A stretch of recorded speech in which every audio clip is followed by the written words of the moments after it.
আসসালামু আলাইকুম রহমতুল্লাহি ওবরকাতুহ। সম্মানিত দর্শক, বাংলাদেশে কিংস পার্টি গঠনের তোড়জোড় চলছে।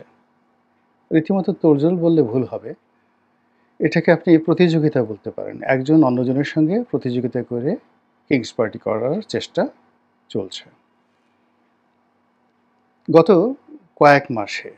এটি কি 6 মাসে না 7 মাসে না 8 মাসে এটি বলতে পারবো না। একটা পত্রিকায় দেখলাম যে প্রতিদিন গড়ে দুটো করে নতুন নতুন রাজনৈতিক দল আবির্ভূত হচ্ছে। আমাদের দেশে ক্ষমতার প্রতি মোহ এবং পরিশ্রম না করে আলস্যে দিন কাটানোর যে প্রবৃত্তি, এটি বাঙালির মধ্যে প্রবল। দ্বিতীয়ত, যদি আপনি কাউকে কোনো স্বার্থ দেন আর সেই মানুষটিকে আপনি যদি অপমান করতে থাকেন, সে লজ্জা পাবে না। এমনকি তার সঙ্গে যদি পশুর চাইতেও নিকৃষ্ট ব্যবহার করে তাকে কোনো পদ দেন, পদবি দেন, অর্থ দেন, ঘুষ দুর্নীতি করার সুযোগ দেন, তাহলে অনায়াসে আমাদের দেশের যত লোক মেনে নেয়, পৃথিবীর সভ্য দেশগুলোতে এটা হয় না। ওদের একটা শাখসিয়ত থাকে, সভ্য দেশের একটা শাখসিয়ত থাকে, একটা উদ্দেশ্য থাকে, সাবজেক্ট থাকে, একটা লক্ষ্যবস্তু থাকে, একটা গোল থাকে। দেশের প্রতি, গোত্রের প্রতি, নিজের শরীর, পিতামাতা, আত্মীয় স্বজনের প্রতি তাদের একটা দায়িত্ব এবং কর্তব্য থাকে।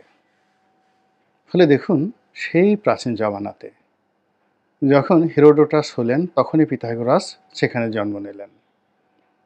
যখন পিথাগোরাস হলেন, সেখানে সোলন হলো, সেখানে সক্রেটিস হলো, অ্যারিস্টটল হলো, প্লেটো হলো, ওখানে আলেকজান্ডার হলেন। তারপর বাড়তে বাড়তে সেটা পুরো গ্রিসে ছড়িয়ে পড়লো। গ্রিস থেকে সেটা ইটালিতে চলে আসলো, রোমে। এবং ইটালির যে রোম, এটার প্রতিদ্বন্দ্বী হিসেবে ভূমধ্য সাগরের অপর প্রান্তে আবার তৈরি হলো কার্থেজ। সেই কার্থেজে তৈরি হলো হানিবল, তৈরি হলো হামিলকার বার্কার মতো বিশ্ব কাঁপানো মহাবীর। কার্থেজ মানে আজকের যে তিউনিসিয়া, সেখান থেকে আপনি এগুলে আপনি দেখবেন মরক্কো আছে। এখানে তৈরি হলো উমর ইবনে হাফসুন। এবং তিউনিসিয়াতেই পৃথিবীর প্রথম বিশ্ববিদ্যালয়, অক্সফোর্ড কেমব্রিজ নয়, তিউনিসিয়াতেই পৃথিবীর প্রথম বিশ্ববিদ্যালয় তৈরি হয়েছে। সরি, মানে মরক্কোতে মার্কাস বিশ্ববিদ্যালয়। তারপর চলে যান মিশরে, সেখানে কত বড় বড় মানুষের জন্ম হলো। ফেরাউন জামানাতে অন্তত 20 থেকে 30 জন বিখ্যাত ফেরাউন প্রাচীন জামানাতে, যাদের জ্ঞান গুণ সব কিছু মহাকালের, মানে আজকের জমানাতে সবচেয়ে শ্রেষ্ঠতম মানুষটির চাইতেও তারা ওই জমানাতে স্মার্ট ছিলেন, জনকল্যাণকর ছিল তাদের কর্মপরিধি, এবং তারা রাষ্ট্রে যে সুশাসন প্রতিষ্ঠা করেছিলেন অকল্পনীয়। মিশর থেকে চলে আসেন ব্যাবিলনে, ওখানে একই অবস্থা। নেবুকাদনেজার থেকে শুরু করে আরও অনেক বড় বড় মহামানব সেখানে তৈরি হয়েছেন। একটু পার হয়ে চলে যান পারস্যে, সেখানে দারায়ুস, জাকশের, সাইরাস, নশেরোয়া, আরও কত বড় বড় দুনিয়া কাঁপানো মহামানব। পাড়ি দিয়ে এবার চলে আসেন ফ্রান্সে, জার্মানিতে, এরপরে ইংল্যান্ডে। সব জায়গাতে আপনি শত শত বিশ্ব মানব পাবেন, সব যুগে। তো এই যে এদের যে একটা জাতিসত্তা, এরিয়ান জাতিসত্তা, আর্য সভ্যতা, মানব সভ্যতা, বিশ্ব সভ্যতা, এদের বডি, শরীর, মন, মানসিকতা এমনভাবে গড়ে উঠেছে, তারা লোভ দ্বারা লালিত হয়। তারপরে আমাদের জীবনে যে সকল মন্দ জিনিসগুলো রয়েছে, সবই তাদের রয়েছে।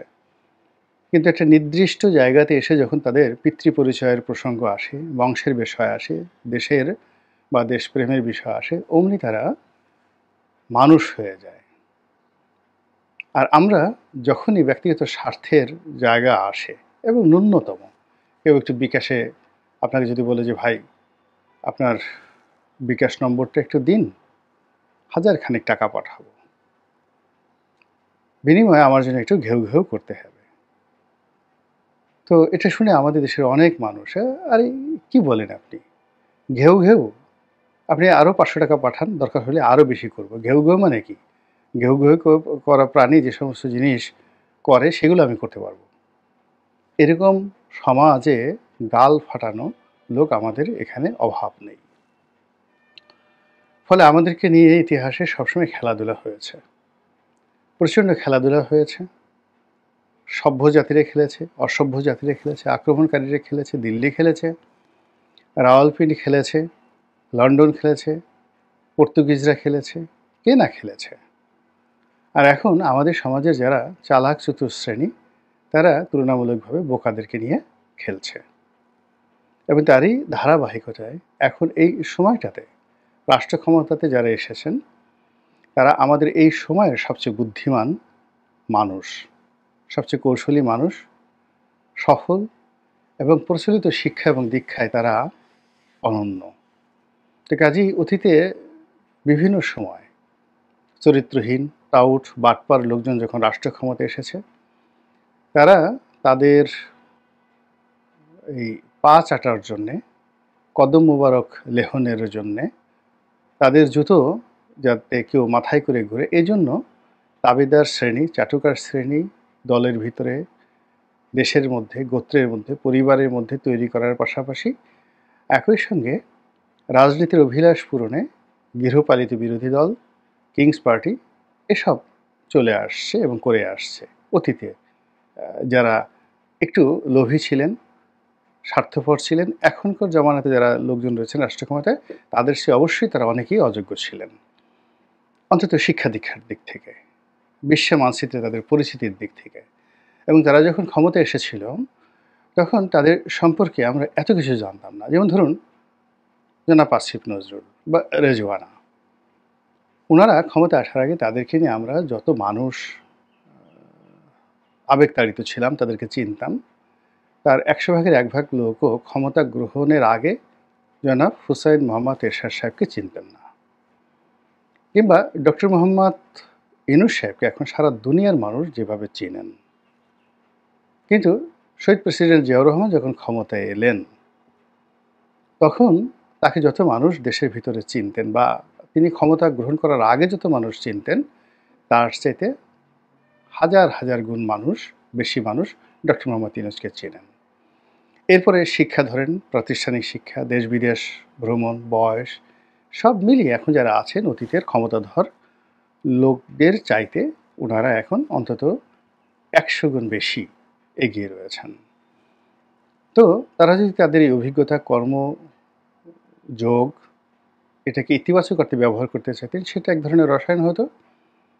আর তারা যদি নেতিবাচক কোনো কিছু করতে চান তাহলে অতীতের যে নেতিবাচকতা, সেটা শেখ হাসিনা বলেন, বেগম জিয়া বলেন, এরশাদ সাহেব বলেন, শহীদ প্রেসিডেন্ট জিয়াউর রহমান বলেন, তাদের যে রাষ্ট্র ক্ষমতা পরিচালনার নেতিবাচকতা তার সে 1000 গুণ পারঙ্গমতা দেখাতে পারবেন বর্তমান যারা আছেন তারা।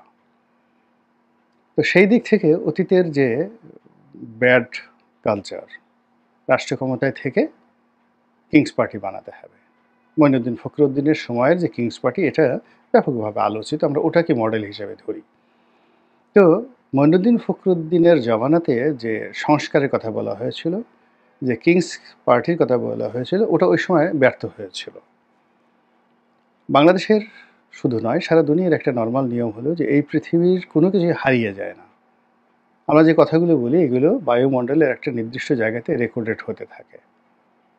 আমাদের শরীরের মধ্যে যারা বিশ্বাস করেন তাদের কথা আলাদা, আর যারা বিজ্ঞান পড়েন তারাও জানেন যে আমাদের শরীরের মধ্যে প্রতিটি কোষে, প্রতিটি অণুজীবে, প্রতিটি ডিএনএর যে গঠন প্রণালী রয়েছে সেখানে আমাদের এই জীবনের যা কিছু দেখেছি, যা কিছু করেছি সব কিছু মানব শরীরে সংরক্ষণ করা থাকে। এবং আমাদের যত শব্দমালা, যেটা আকাশে থাকে তার সঙ্গে সঙ্গে আমাদের শরীরের মধ্যেও একটি বিশেষ যন্ত্র রয়েছে গলার নিকট। তো এই কণ্ঠনালীতে যে যন্ত্রটি রয়েছে সেই যন্ত্রের মধ্যে সারা জীবনের অডিও এখানে রেকর্ড করা থাকে। ফলে ভালো কাজগুলো যেভাবে পৃথিবী থেকে হারিয়ে যায় না, মন্দ কাজগুলো হারায় না। কোন আমলে, কত হাজার বছর আগে মহাভারত রচিত হয়েছে, আমরা ভুলিনি। কিংবা যখন আরবের লোকজন লিখতে পারতো না, আরবি ভাষাটা এখন যে অক্ষর জ্ঞান রয়েছে তার 4 ভাগের 1 ভাগ অর্থাৎ 25% অক্ষর তখন ছিল। তখনও ইমরুল কায়েস যে কবিতা তিনি লিখেছেন, বলেছেন, সেটা এখনও আধুনিক দুনিয়াতে শ্রেষ্ঠতর কবিতা রূপে লিখিত আছে। এভাবে ভালো কাজ হারায় না। আবার একই সময়টাতে ইমরুল কায়েসের জমানাতে যে আয়ামে জাহিলিয়াত ছিল, সে আয়ামে জাহিলিয়াত সারা দুনিয়াতে বিভিন্ন নামে বিভিন্নভাবে ছিল, বাংলাদেশেও ছিল, মাতসার নয়, সেটাও হারায়নি। এবং সেই আয়ামে জাহিলিয়াতে এখন এই 2025 সনে বাংলাদেশে এসে মব সন্ত্রাসের মাধ্যমে কিভাবে যাকে বলা হয় নৃশংস এবং নির্মম হয়ে পড়েছে আমরা দেখতে পাচ্ছি। তো কাজেই মন্দ কাজ হারায় না। 1/11-এর সময় যে মন্দ কাজগুলো, যে ব্যর্থতাগুলো, সেগুলো মিশে যায়নি, হারিয়ে যায়নি। ফলে ওই কাজগুলি আবার নতুন করে দেখা দিয়েছে। এবং এই কারণে কি হচ্ছে, এই সংস্কার নিয়ে এখন এই বর্তমান জামানাতে যে সংস্কার, এটি নিয়ে তুমুল আলোচনা হচ্ছে, সমালোচনা হচ্ছে, ঘৃণা হচ্ছে, নেতিবাচক কথাবার্তা হচ্ছে। এবং একই সঙ্গে ওই সময়টাতে যে কিংস পার্টিগুলো হয়েছিল, সেই কিংস পার্টির আদলে এখন যে কিংস পার্টিগুলো হচ্ছে, এদের সঙ্গে সরকারের সম্পর্ক থাকুক বা না থাকুক, এদের সবাইকে সন্দেহের চোখে দেখা হচ্ছে। এবং যারা এই কিংস পার্টির সাথে সম্পৃক্ত, হাতে গোনা 2-1 জন ছাড়া বেশিরভাগ মানুষদের অতীত কর্মকাণ্ড ভালো নয়। তারা লোভের দ্বারা, লালসার দ্বারা, ক্রোধের দ্বারা, কামের দ্বারা এতটা প্রভাবিত হয়েছেন যে তাদের সেই লোভের কামনা, বাসনা, জিঘাংসা, প্রতিহিংসা, এগুলো দ্বারা নিজেরা শেষ হয়েছেন, তাদের দল, পরিবার, সমাজ সংসারকে শেষ করেছেন। এবং সেই লোকগুলো আবার এখন এখানে জড়ো হয়েছেন। এবং এখানে বেশ কয়েকটি গ্রুপ, একেবারে 16 বছর থেকে 24 বছর এরকম অনেকগুলো গ্রুপ তারা দাঁড়িয়ে গেছে। আবার তার সঙ্গে সঙ্গে 24 বছর থেকে শুরু করে একেবারে 90 বছর পর্যন্ত বয়স এইরকম মানুষ, যার এক পা কবরে এক পা বাইরে, সকল রোগ বালাইতে পরিপূর্ণ এমন লোকও রাস্তায় নেমে গেছে যে এখন তাদের রাজনীতির সোনার হরিণ বা মৃগনাভি, সুগন্ধি দরকার, কস্তুরী দরকার, পোলাও দরকার, কোরমা দরকার।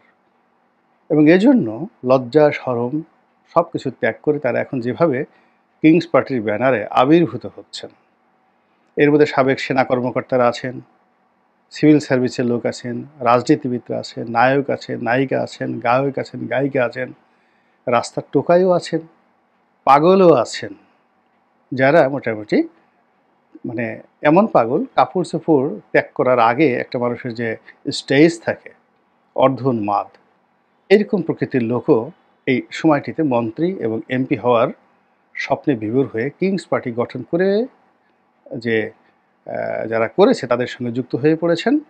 আবার অনেকে নতুন কিংস পার্টি করার জন্য চেষ্টা এবং তদবির চালিয়ে যাচ্ছেন।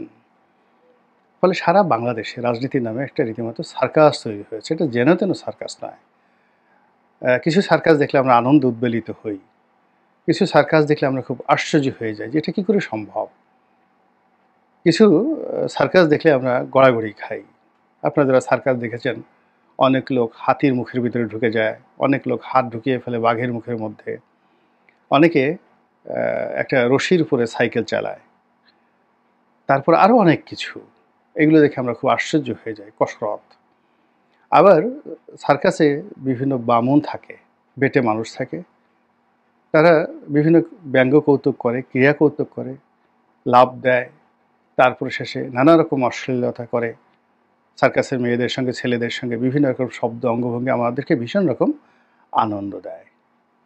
এবং ওখানে বাঘ, সিংহ এই সকল যে প্রাণী এগুলো সবাই বিড়াল ঠিক নয়, খরগোশের চেয়ে দুর্বল প্রাণীরূপে আচরণ করে। এরকম বিষয় সার্কাস। কিন্তু এই সার্কাসের মধ্যে যে দৃশ্যগুলো দেখি আমরা রোমাঞ্চিত হই, ভয় পাই, তারপর আনন্দ লাভ করি। কিন্তু এই যে রাজনীতির অঙ্গনে যে সার্কাস চলছে, এতে আমাদের বিনোদন হচ্ছে না, আমাদের রাগও হচ্ছে না। আমাদের মনে হচ্ছে না যে এদেরকে ধরে গালের উপর ২ গালে ২ টো চড় বসিয়ে দেয়, এরকম আমাদের মনে হচ্ছে না। কিন্তু এদের কর্মকাণ্ড দেখে না আমাদের ঘৃণা এসে যাচ্ছে। এর কারণ হলো এদের আকৃতি তো মানুষের মতো। এদের লক্ষ্য এবং উদ্দেশ্য তারা যে কথাগুলো বলছে, এরা তো নেপোলিয়ন বোনাপার্টের মতো কথা বলছে, জুলিয়াস সিজারের মতো কথা বলছে, আকবরের মতো কথা বলছে। এই দেশে নাকি তারা যদি প্রতিষ্ঠিত তাদের খোলাফায়ে রাশিদিনের সময়তে যে ধরনের আইনশৃঙ্খলা ছিল তারা রাষ্ট্র ক্ষমতায় গেলে ওই ধরনের একটা অবস্থা তৈরি হবে। এরকম একটা পরিবেশ পরিস্থিতি এই নতুন কিংস পার্টির সময় তৈরি হয়েছে। ফলে আমাদের যে ঘৃণা, আমাদের যে আবেগ, আমাদের যে উদ্বেগ, আমাদের যে উৎকণ্ঠা, এতে রীতিমতো বমি চলে আসছে। আল্লাহ আমাদের এই দুর্বিষহ অবস্থা থেকে রক্ষা করুন, দয়া করুন এবং হেফাজত করুন। আসসালামু আলাইকুম ওয়া রাহমাতুল্লাহি ওয়া বারাকাতুহু।